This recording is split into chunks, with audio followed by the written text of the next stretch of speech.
حضرت بلال حبشی، حضرت بلال کے بارے میں بڑے واقعات ملتے ہیں۔ ایک واقعہ بڑا منفرد لکھا ہے کتابوں میں۔ حضرت بلال سے لوگوں نے کہا آپ نبی پاک سے متاثر کیسے ہوئے؟ تو جناب بلال کہنے لگے میں زیادہ لوگوں کو، مکے کے لوگوں کو جانتا ہی نہیں تھا، جو کہ میری ڈیوٹی تھی گھر میں کام کرنے کی، اور مجھے سخت سزا ملتی تھی امیہ بن خلف کی طرف سے۔ بلکہ تحقیق یہ ہے کہ یہ عبداللہ بن جدان کے غلام تھے۔ امیہ بن خلف نے تو جب انہوں نے کلمہ پڑھا تو پھر خریدا۔ عبداللہ بن جدان کہنے لگا میں فارغ نہیں، آپ لے لیں، آپ اس کو سزائیں دیں۔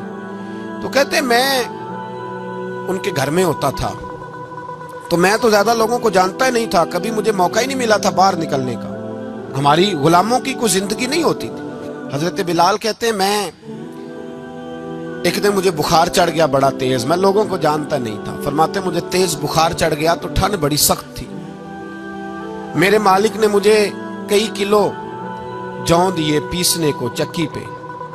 کہتے میں بیمار تھا تو میں نے کچھ دوائی لی جو اس وقت موجود ہوتی تھی، میں نے اوپر لحاف لیا، دودھ پیا تو مجھے نیند آ گئی۔ جب میں سویا تو میرا مالک آ گیا، اس نے آ کر کے مجھے سوئے ہوئے دیکھا تو کھینچ کر کمبل اتارا، رضائی اتاری، لحاف اتارا، کہنے لگا اب تیری سزا یہ ہے کہ تو کھلے میدان میں بیٹھے گا، وہاں چکی پیسے گا، اور دوسری سزا یہ ہے کہ تجھے قمیض پہننے کی بھی اجازت نہیں۔ حضرت بلال کہتے ہیں تیز بخار، ٹھنڈ کا عالم، اور جب میں چکی پیس رہا تھا تو رو رہا تھا، اور میں پوچھ رہا تھا خدایا ہمارے نصیب، اللہ ہمارے مقدر ہے جرم ضعیفی کی سزا مرگ مفاجات۔ سیدنا بلال حبشی رضی اللہ تعالیٰ عنہ فرماتے ہیں میرے دروازے کے قریب سے رسول پاک گزرے اور مجھے ہائے ہائے کرتے دیکھا تو دستک دی۔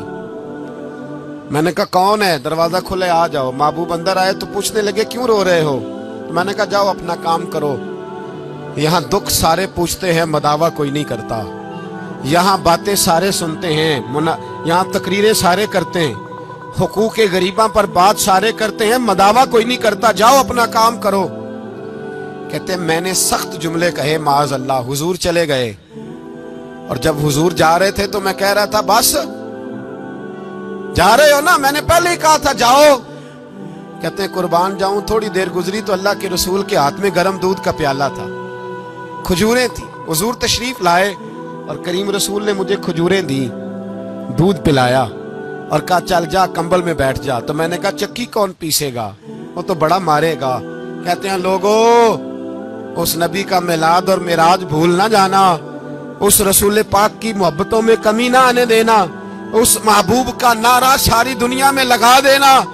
فرماتے ہیں میرے حبیب کے میں قربان جاؤں، مصطفیٰ کریم نے فرمایا تو بیٹھ رضائی میں اور آج تیرے حصے کی چکی میں پیسوں گا۔